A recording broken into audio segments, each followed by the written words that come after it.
Sebelumnya Ibu lebih siapa? Perkenalkan, nama saya Ibu Erni. Saat ini Ibu mengajar di kelas 2A. Ya, akan belajar. Saya sekarang Salam kenal, Mbak. Sampai ya Ibu.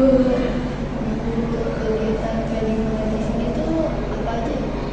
Kegiatan P5 untuk tahun ajaran 2024-2025 ini kita semester 1 temanya adalah Bhinneka Tunggal Ika. Itu apa ya? Kegiatan P5 dengan tema Bhinneka Tunggal Ika adalah anak-anak memperkenalkan dulu kita memperkenalkan dulu budaya-budaya yang ada di Indonesia. Nah, kemudian kegiatannya yang sudah diberikan banyak, salah satunya mereka bernyanyi dulu, Mbak, bernyanyi pas 2 bernyanyi, Mbak, biar mereka cepat hafal juga. Setelah itu kemudian mereka juga ada membuat poster tentang pulau-pulau yang ada di Indonesia. Kemudian mereka juga ada membatik, disediakan, kemudian mereka mewarnai dan itu. Buat anak-anaknya sendiri anak dari mana? Merasa sulit gitu, Bu. Merasa sulitnya karena kan ini menyanyikan lagu daerah ya, Mbak ya. Jadi itu kan kalau yang mereka belum pernah dengar, terus kemudian mereka suruh nyanyikan lagu daerah saya, contohnya dari Bali. Nah itu suruh menyanyikan lagu daerahnya. Nah itu tuh sulit itu mereka, Mbak. Kalau buat poster gitu. Buat poster mereka kan kerja kelompok, jadi dibagi-bagi, ada yang bisa kelompok Jawa, ada kelompok Sumatera, Kalimantan, Bali. Kalau misalkan kayak baju adat gitu, ini masih disiapin. Baju adat, kalau untuk baju adat ada sih, Mbak, cuma kan itu di acara tertentu ya. Pernah juga waktu itu misalnya kita celebrate kelimanya, tampilannya, nah itu tuh jadi yang anak-anak yang tugas untuk menjaga misalnya stand atau menjaga standnya itu mereka memakai baju adat. Ya, tergantung temanya lagi, Mbak ya, sesuai tema. Untuk menanggapi kendalanya, biasanya ibu juga wawancara kayak gitu sih kan. Tadi kan kayak ada kendalanya di anaknya tuh mungkin buat poster kan nggak mungkin semuanya kayak kerja gitu, gimana gitu. Ya, kita sebagai guru sih kita harus memantau masing-masing kelompok dan masing-masing anaknya juga. Kalau misalnya mereka harus kerjasama, mereka harus gotong royong kerjasama. Nah misalnya dengan misalnya anak si A gunting, nanti anaknya ini boleh merempet atau misalnya boleh memisahkan ini mau diletakkan di bagian mana. Jadi bisa ini, Mbak, intinya mereka harus tetap kerjasama. Bagaimana mereka kerjasama sama. Buat penilaian itu sekarang kelompok apa sebenarnya? Kalau untuk penilaian mereka memang mengajarkan cara berkelompok, tetapi penilaian individu, Mbak, dikerjakan oleh mereka. Makanya itu tadi kita harus ayo gotong royong kerjasama, kerja sama kelompoknya, ayo nempelin atau misalnya ayo gunting, karena mereka kan untuk mendapatkan nilai individu tersebut masing-masing. Jadi mereka tuh harus tunjukin kerjasama. Kalau dari fasilitasan itu ada kendala nggak sih, kayak misalkan dari orang tuanya gitu, kayak ini fenomena Gue ikut andil. Kalau dari tidak. Kalau untuk kendala mungkin kalau misalnya kendalanya sih alhamdulillah sampai saat ini tidak yang begitu besar, tapi paling, Mbak, kalau misalnya saat kita mendengar menugaskan anak-anak, contohnya kayak membuat poster ini.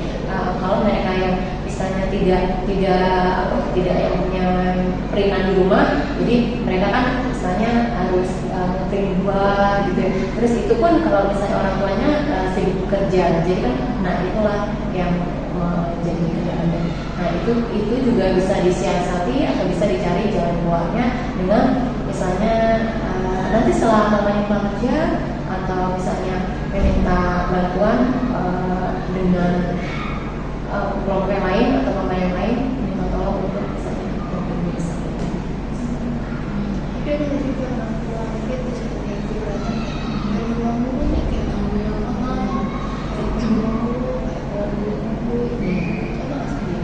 Karena kita juga, justru mereka senang mbak. Mereka senang ya, apalagi kalau misalnya P5 itu yang ditugasin anaknya. Terus jadi kan anaknya itu biar berani tampil gitu, biar berani oh kamu bisa nah, misalnya seperti itu. Jadi malah senang. Berarti dari orang tua sendiri nggak ada jurnal lagi. Tidak ada sih. Lagi Mama ketawa nahan batuk. apa sih kayak kesulitannya gitu. Kan ini kelas kecil ya bicara ya musiknya gitu kalau lagi pada nggak di luar gitu. Kalau misalnya kalau misalnya kita keluar kelas ya kita misalnya buat lingkaran ngumpul bareng, kita jelasin materinya di situ. Kalau misalnya mau nyanyi misalnya mereka dia sambil melihat di sekitar sekolah, maksudnya apa yang kita lihat, apa yang mereka lihat. Contohnya kayak Bhinneka Tunggal Ika, kita lihat nih di sini, contohnya mereka bisa lihat teman-temannya juga bahwa kita tuh berbeda-beda suku, berbeda budaya, bahasa, tapi kalau di dalam sekolah mereka harus tetap menggunakan bahasanya satu, yaitu bahasa Indonesia. Jadi tadi kamu bilang yang mereka jelaskan itu Oke, yang mereka jelaskan jadi sebelumnya pernah kita menampilkan yaitu makanan khas Betawi. Ya, jadi budaya kita mengambil budaya Jakarta. Jadi kan kita ambil ada makanan khasnya, ada baju adatnya, kemudian macam-macam dari suku ya. Kita cuma waktu itu kita ambil yang mudah, yaitu dari Jakarta, mulai dari keseniannya, kemudian baju adatnya, makanannya. Itu ada selebrasinya kita tampilin juga, misalnya makanan khas Betawi itu apa aja, itu bisa diperjuangkan. Nah itu yang menjaga anak-anak. Nah mereka pun memakai kostum orang tuanya ikut andil nggak? Alhamdulillah pasti ya mbak. Kelas 2 pasti orang tuanya ikut andil membantu dan mereka ya happy. Jadi untuk tips buat ngajar itu seperti apa ya kalau di kelas gitu biar kondusif gitu. Kayak apa ya, ada anak itu mungkin yang nyebelin atau bagaimana gitu, kemana seperti apa gitu. Sebelum mengajar kita lakukan ini dulu ya mbak, misalnya tanyain kabar mereka dulu gitu. Kalau misalnya kelihatannya ada yang kurang semangat atau kelihatannya masih ngantuk atau apa, kita adakan sedikit. Nah kita lihat lagi mbak, mereka belum semangat, kita ulangi lagi sedikit seperti itu. Lalu tanyakan, gimana, udah semangat, masih ngantuk? Kalau misalnya mereka udah semangat, kita baru kita belajar. Kalau di kelas ini akhirnya pembelajaran Pembelajaran diferensiasi, kita lihat materinya dulu ya mbak, kita lihat materinya dulu. Kalau memang itu membutuhkan materi berdiferensiasi, kita gunakan. Tapi saya menggunakannya PDA. Kalau metode ceramah itu kira-kira anak Ceramah, ya ceramah. Kalau ceramah itu memang bosan juga lah mbak anak-anak. Tapi kita lihat situasi dulu itu tadi ya. Kalau misalnya metode itu kan tidak hanya ceramah juga, yang bisa diskusi atau misalnya kita bisa tanya jawab. kan juga gitu. Ya, kalau untuk video pembelajaran itu kan juga tidak semua anak ya Pak, tidak semua anak yang mau misalnya fokus nonton itu tadi bisa diterapkan dengan yang kita sosialisasi ya. Dengan anak yang nakal itu yang apa namanya? Dengan kayak baru itu ibu bakal bagaimana? Kita lihat dulu, kita amati dulu. Kalau memang dia sudah yang mengganggu temannya, kita panggil, kita berikan arahan dan nasihat. Jadi tidak langsung dihukum ya Mbak ya. Jadi kita panggil anaknya dulu, kenapa kamu mengganggu teman, atau misalnya ada, apalagi kalau misalnya sampai temannya yang udah laporan, ya itu kita berikan nasihat, arahan. Kalau memang kita lihat ada perubahan atau tidak.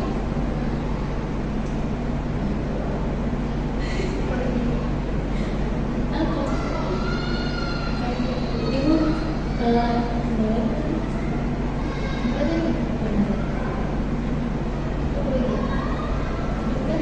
gara-gara ketawa jadi kumpul di sini.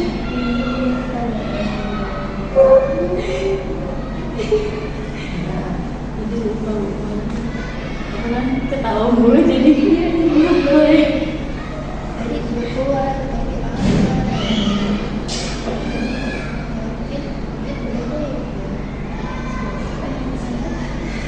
Ibu di sini udah ngajar.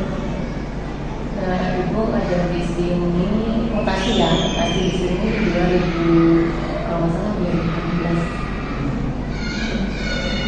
Tidak salah 2016 mutasi di sini. Ketika pas ada pelajaran pengalaman ibu pengalamannya seperti apa? Kayak semua kita bawa kayak ibu atau gimana gitu. Untuk kelas 2 tidak ribet ya Mbak, karena kita mengajarkan tema ya sesuai dengan temanya, dan kita cari yang memang supaya anak-anak itu mudah menerimanya, mudah menangkapnya. Apa sih itu kelima? Ya itu tadi biasanya awal-awal kita jelaskan dulu nih kelima, arti kelima, kemudian kita menyanyikan, disertai gerakan, nah itu membuat mereka senang dan mudah menghafal sih kelima. Cukup kurang banyak apa-apa. Sama-sama. pasti ibu udah membantu. Sama-sama Kak, semoga sukses, Amin. semoga berhasil, Amin. semangat. Ini masih awal-awal ya, masih banyak semester yang perlu kakak lalui, apalagi dengan segudang-gudangnya. Tetap semangat, masih muda, ibu aja udah mama. Assalamualaikum warahmatullahi wabarakatuh. Ibu, perkenalkan kita mahasiswa dari UHAMKA. Izin mau wawancara kegiatan observasi tentang kegiatan P5 di sekolah. Saya Alifa Naura dan ini rekan saya. Gimana Farezi? Bersama ibu siapa? Bu? Saya Wika Lestari. Yuk, mau tanya. Di sini P5 itu kegiatannya apa aja sih Bu? Kalau P5 itu tergantung dari temanya, karena setiap tahun itu kan ada temanya. Temanya itu kebetulan ditentukan oleh kepala sekolah. Terus untuk kegiatan per kelasnya, karena kami kan ada paralel, jadi tergantung paralelnya kita mau bikin apa. Misalnya kelas 5 ini kami ada 3 kelas ya tahun ini. Jadi per paralel yang 3 kelas ini kami sama semua. Dan tema untuk tahun ini semester 1 ini tentang kebinekaan gitu, untuk tahun ini. Kalau proyeknya apa aja? Proyeknya kalau kelas 5 ini kami dibagi jadi 6 kelompok. Per 3 kelas ini ada 6 kelompok. Jadi per kelasnya ada 2 kelompok. Kita mengambil provinsi yang di tengah. Misalkan di kelas saya ini kelas 5 itu ada 2 kelompok, provinsi Kalimantan dan NTT. Nah, terus yang kami lakukan apa? Kami itu mulai dari mengenal misalkan baju daerahnya apa, lalu makanan khasnya apa, nanti tarian. Nah, untuk yang kemarin sudah kami laksanakan yaitu tentang makanan khas dari daerah yang sudah anak-anak pilih waktu itu. Itu dilaksanakan hari Senin kemarin. Jadi mereka bawa makanan gitu. Betul. Jadi mereka itu membuat makanannya di rumah. Di rumah ada orang tua kan, cuman orang tua hanya membantu mengarahkan, membuat videonya dikirim ke para guru kelas 5. Setelah itu mereka mempraktekkan lagi di sekolah. Tapi makanannya sudah jadi, mereka membawa ke sekolah yang sudah jadi. Berarti sambil masak-masak gitu ya, Bu? Masak-masaknya di rumah, ada videonya. Itu videonya ditayangkan ketika presentasi, terus makanannya udah jadi dan semua boleh mencicipi. Ada. Iya, boleh mencicipi. Ini kalau di sini pembelajaran berdiferensi udah diterapin belum sih, Bu? Sudah, betulan kemarin saya kan baru kepanggil PPG ya, PPG Piloting 1 gitu kan. Jadi memang pengertian diferensiasi itu beda-beda ya. Ada yang bilang ini harus begini gaya belajarnya, tapi enggak sih sebenarnya. Yang saya tangkap waktu PPG itu berdiferensiasi itu kita berbagai macam cara, misalkan dengan visual, audio visual kayak gitu kan. Kalau saya sudah melaksanakan semuanya karena saya ingin tahu nih anak-anak kelas 5 ini mereka lebih nyamannya, lebih mampunya belajarnya dengan apa gitu sih.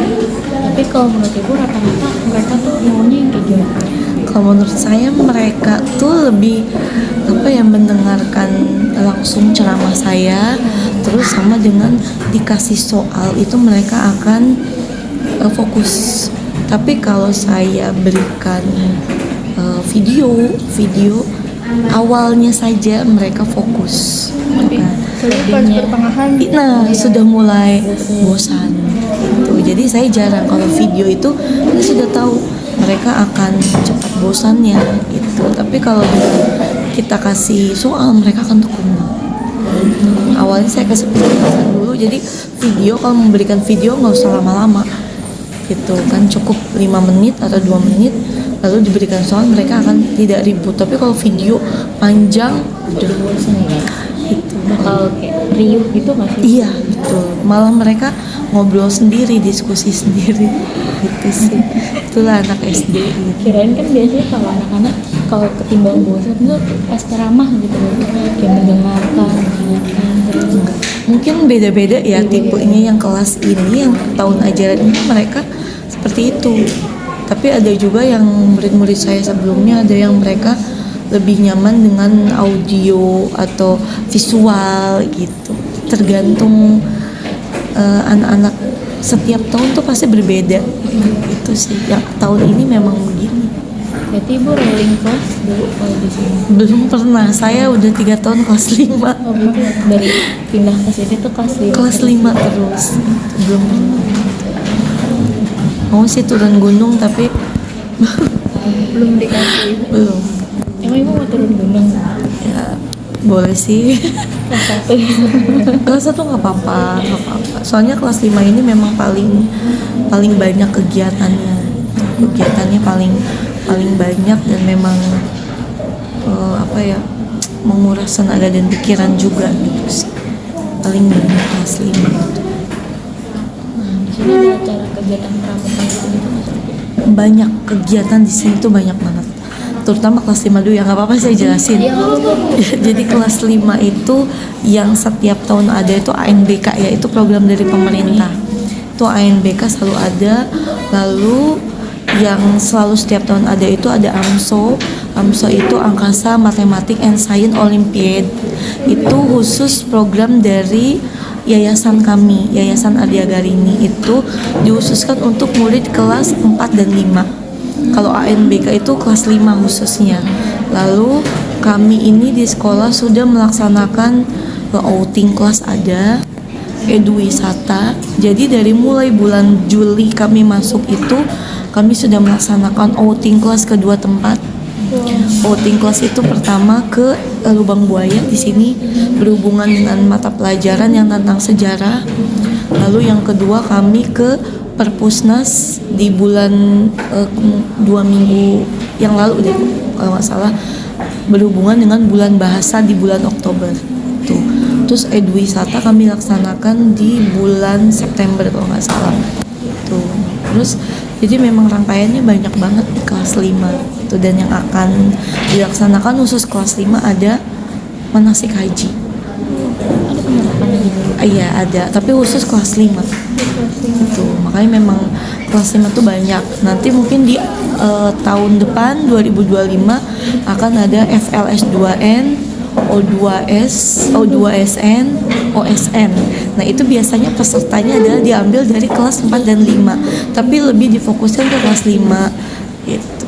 Makanya kelas 5 memang banyak banget. Untuk kegiatan pramuka, untuk kegiatan pramuka memang belum kami laksanakan karena jadwal dari rapat awal tahun ajaran itu untuk namanya kami Perkajung dilaksanakan nanti di tahun depan, kemungkinan setelah Lebaran ya, karena kan Lebaran maju bulan Maret, mungkin kami agendanya bisa di bulan April setelah Lebaran gitu. Kemarin untuk pramuka ada lomba itu kami mengikuti, cuman yang saya ambil tidak kelas 5 karena kelas 5 sudah banyak, kami mengambil murid kelas 6 gitu.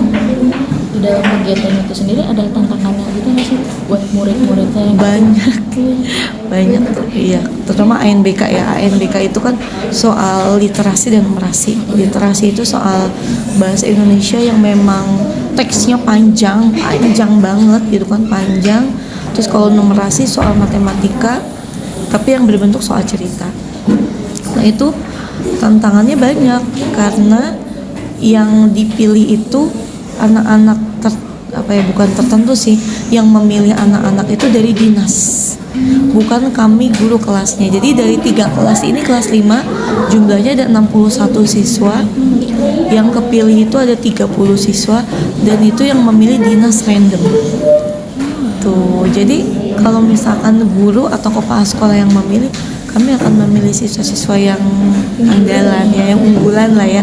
Tapi ini betul-betul random dipilih dari dinas gitu kan. Jadi memang itu tantangan untuk guru kelas 5 kan, mengajarkan literasi. Kadang memang anak-anak sekarang itu kurang ya, literasinya itu sangat kurang menurut saya sih gitu. Banyak sih ya. Kayak AMSO itu yang dilombakan adalah pelajaran matematika dan IPA. Itu belum untuk olimpiade. Kita hanya diberikan kisi-kisi aja, jadi kami ya memberikan materinya yang khususnya materi kelas 4-5.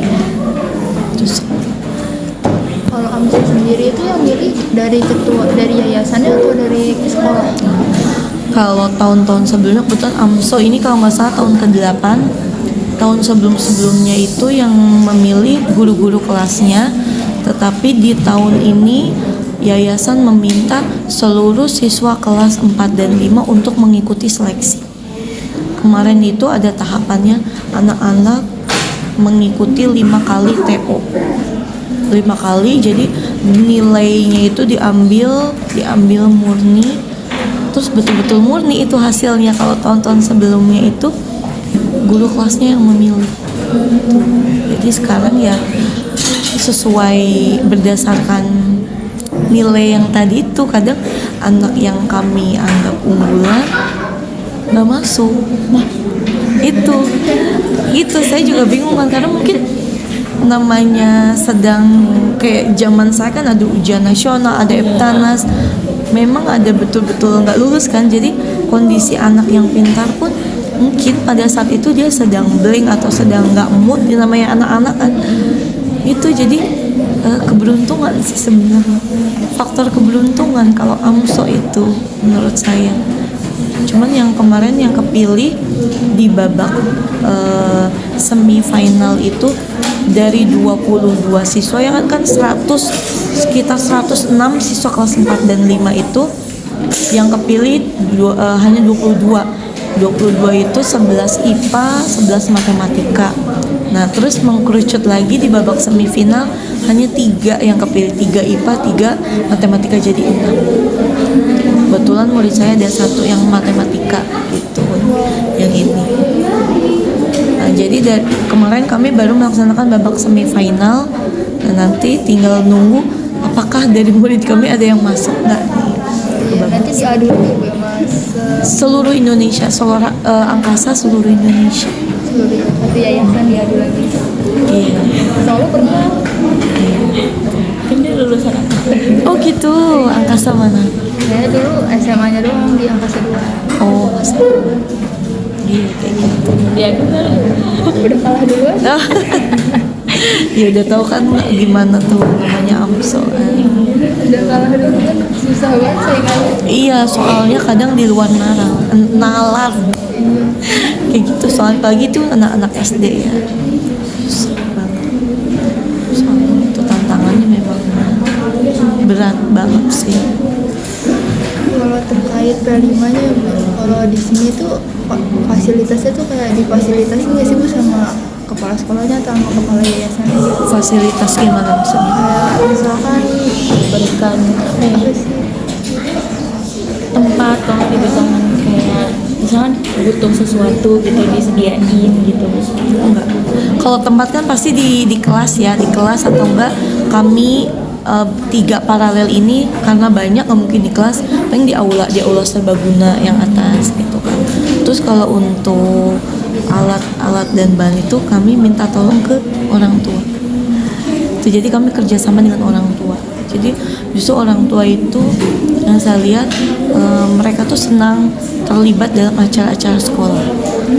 Tuh jadi kami kalau ada apa-apa langsung konsultasi dengan orang tua kami. Ada yang namanya kolos sih sebenarnya nggak boleh ya dari pemerintah itu, kolos tuh nggak boleh, tapi kan kami juga guru harus ada salah satu dari orang tua untuk mewakili gitu sih. Jadi saya terutama bilang dulu ke Korlas, kami mau ada P5 nih mah begini-gini, dan alhamdulillah sih selama ini orang tua responnya baik gitu.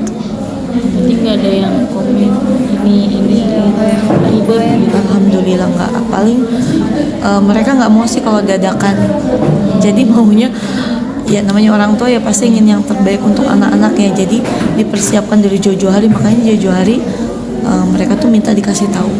Misalkan nih nanti biasanya kalau P5 itu kami ada selebrasinya menjelang pembagian rapot. Untuk tepatnya kapan saya belum tahu ya, karena saya bukan ketua dari selebrasi P5-nya, jadi belum ada rapat. Biasanya menjelang bagi rapot kami selalu mengadakan selebrasi dari P5 ini. Kalau boleh tahu selebrasinya tuh kayak gimana ya Bu ya? Nah itu tergantung tema juga, kembalikan lagi ke setiap kelas itu akan berbeda. Kalau kami kelas 5 rencananya nanti mau bazar makanan yang dari tiap provinsi yang kami pilih itu. Nah terus nanti akan menampilkan tarian juga, terus nyanyian, dan anak-anak menggunakan pakaian adat dari provinsi yang sudah dipilih. Kalau kelas 5 ya, kalau kelas lain saya kurang tahu juga. Berarti acaranya di luar. Iya, biasanya di lapangan di bawah. Di lapangan bawah yang lebih luas.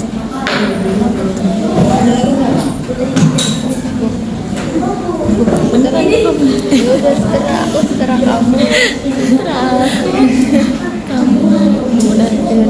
Nggak ada pertanyaan, ada kendala nggak P5 gitu? Oh iya. Iya kan tadi udah di otak gue. Untuk Tadi kan tantangannya ya, kendalanya. Kendalanya banyak. Kendalanya tuh kadang diharuskan kami itu dalam sebulan sekali itu harus ada P5. Kadang ya ini kendala dari kami para guru ya.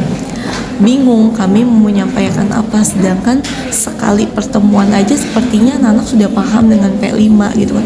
Ini diwajibkan kami harus selalu ada setiap kadang misalkan dalam 1 bulan itu di minggu keempat kami harus melaksanakan P5 selama 5 hari itu.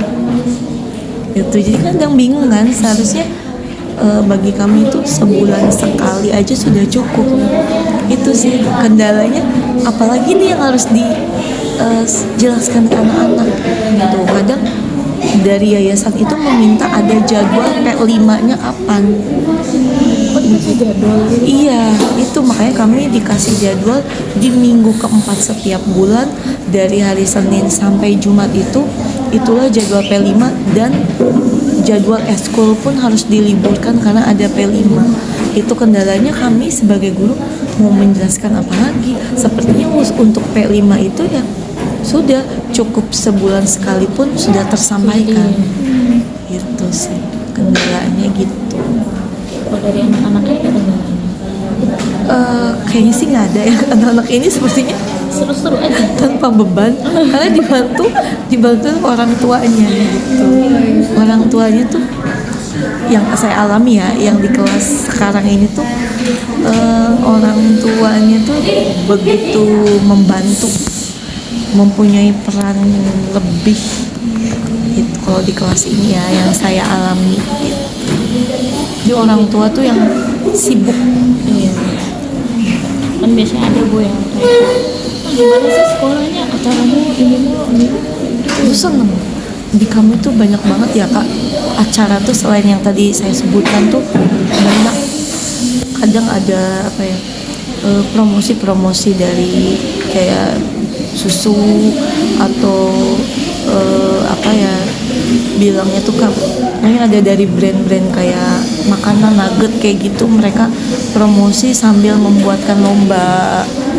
Banyak banget di sekolah ini tuh kegiatan tuh, selain yang dijadwalkan oleh kami, tapi dari pihak luar pun banyak. Makasih ya.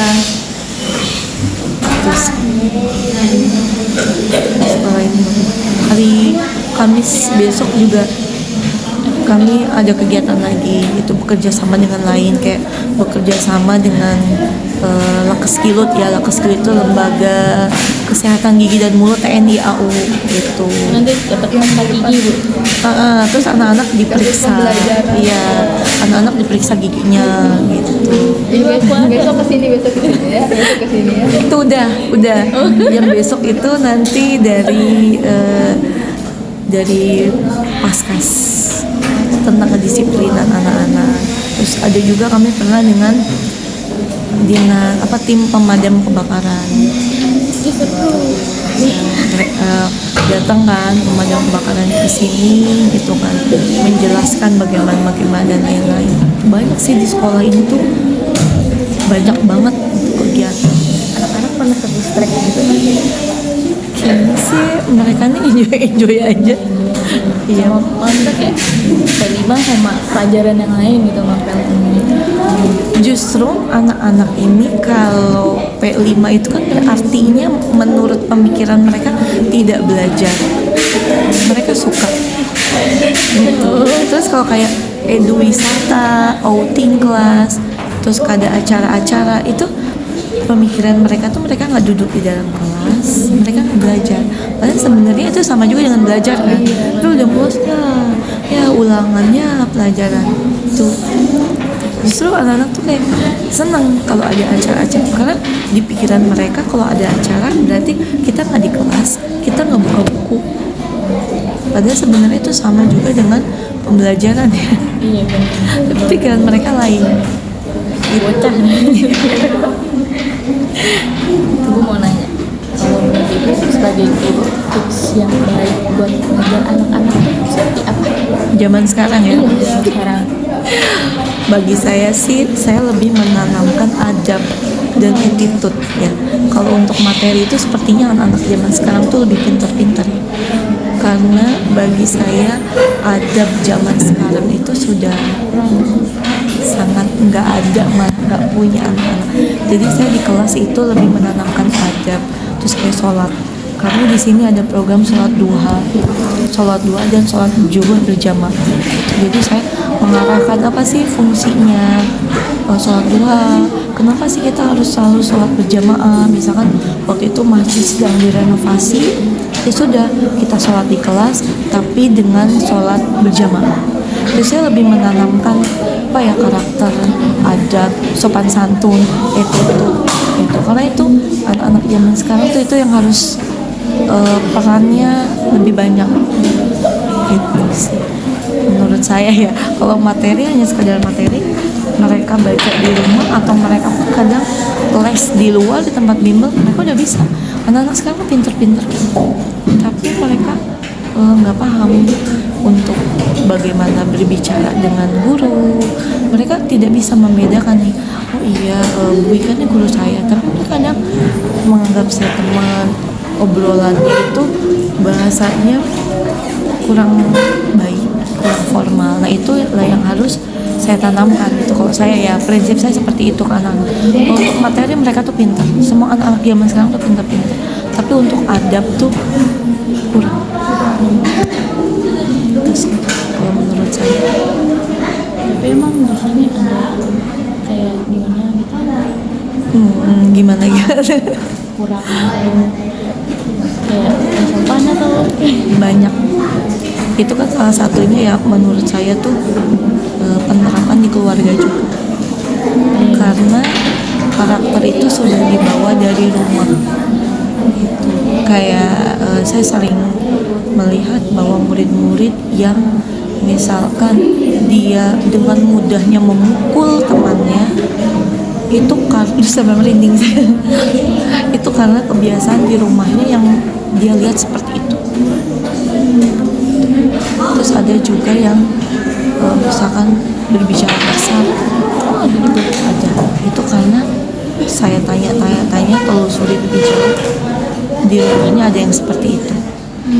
Jadi apa yang mereka di rumah udah diterapkan kadang dibawa ke sekolah. Itu anak-anak seperti itu. Bu, kalau di SD ini ada nggak sih kayak, kan kalau di SMA saya kan dulu kalau sekali kayak ngomong kalimat kasar tuh kayak di SP, kalau di SD juga digituin gitu? Ya paling oleh guru kelasnya saya sendiri gitu. Karena kalau di perbedaannya SD dengan SMP SMA itu beda ya. Mereka ini lebih nurut sama guru kelasnya. Beda dengan saya pun pernah ngajar SMP SMA ya, karena saya guru bahasa Inggris kan basicnya. Jadi saya pernah ngajar. Memang kalau untuk SMP SMA itu walaupun ada wali kelas, saya pun pernah jadi wali kelas, ya tetap mereka akan nurut sama siapapun guru yang mengajar. Tapi beda dengan anak-anak SD ini. Mereka lebih dekat dengan guru kelas. Gitu sih. Kadang pula ada yang saya sering mengalami ya, orang tua yang Bu Ika tolong dong nasihatin anak saya tuh lebih nurut sama Bu Ika dibandingkan perkataan saya sendiri. Itu ada orang tua yang seperti itu. Jadi memang anak-anak, jangankan murid-murid saya, anak saya sendiri pun bahkan lebih nurut perkataan ibu gurunya dibandingkan ibunya sendiri. aku tuh ibu guru Tapi dia lebih nurut sama ibu guru. Anak-anak itu ya seperti itu ya. Beda dengan yang sudah SMP dan SMA yang mereka sudah pemikirannya ya sedikit ya gitu kan. Kalau di SMA kan dulu kan kalau ngomong kasar gitu kan udah SP, nanti kalau udah kehitung 5 aja itu pasti diskors, nggak boleh sekolah seminggu gitu. Karena kalau di SMA itu dia ada wakil kesiswaan yang mengurusi hal seperti itu. Tapi kalau SD itu memang borongan ya. Jadi kayak kalau ada masalah yang jadi guru BK-nya ya guru kelasnya, kalau ada yang luka ya guru kelasnya yang jadi dokter. Jadi guru SD itu kata saya borongan komplit. Iya, harus semuanya bisa gitu ya. Coba lihat kalau istri, Bu bukain, Bu ini bukain, Bu ini. Itu memang terjadi guru SD ya. Beda dengan kita yang guru SMP, SMA yang sudah pernah saya alami gitu kan. tidak ada seperti itu. Walaupun saya menjadi guru kelas, ya mereka independen aja kan. Biasanya guru kelas itu karena wali kelas itu nggak setiap saat mereka akan masuk ke kelas tersebut gitu. Jadi untuk SMP SMA ya independen aja, sama guru siapapun mereka akan nurut terutama sama wakil kesiswaan yang sangat menakutkan.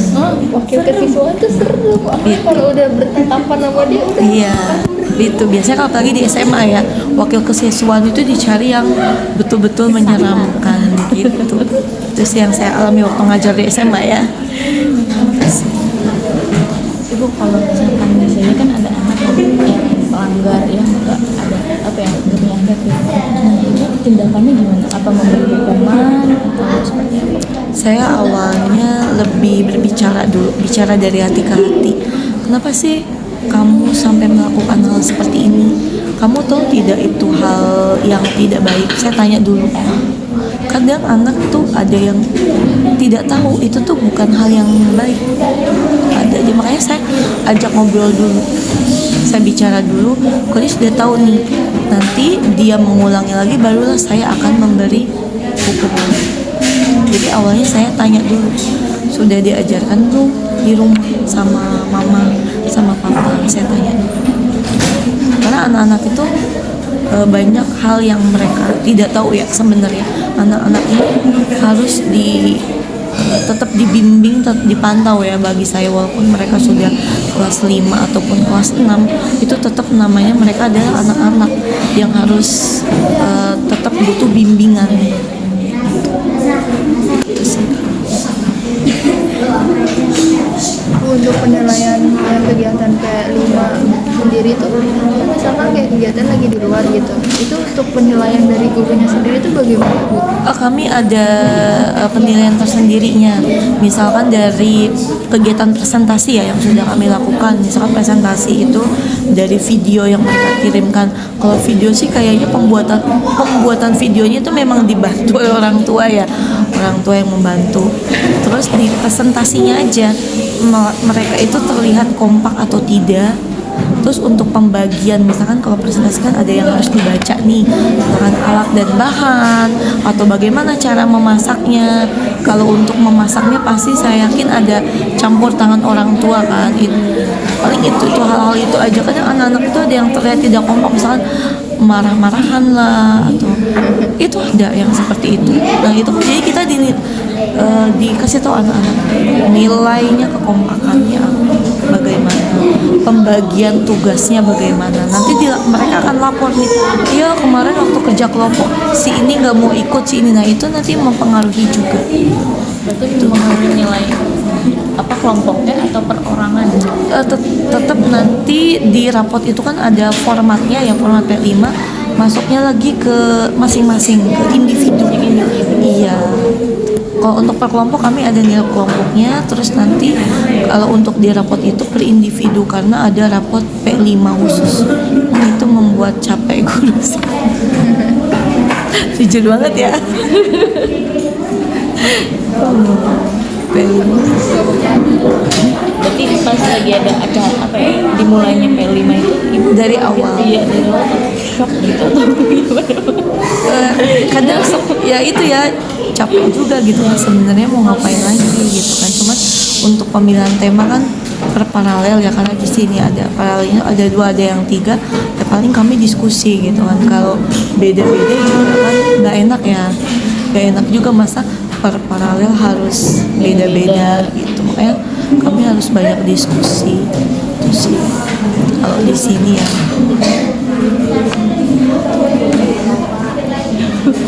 Sudah. Udah Baik. mungkin ini aja yang kita tanya. Makasih Ibu atas jawabannya. Sama-sama. Dek, apa yang sudah kamu pelajari tentang proyek P5? Pembuatan makanan khas daerah, terus budayanya daerah tersebut.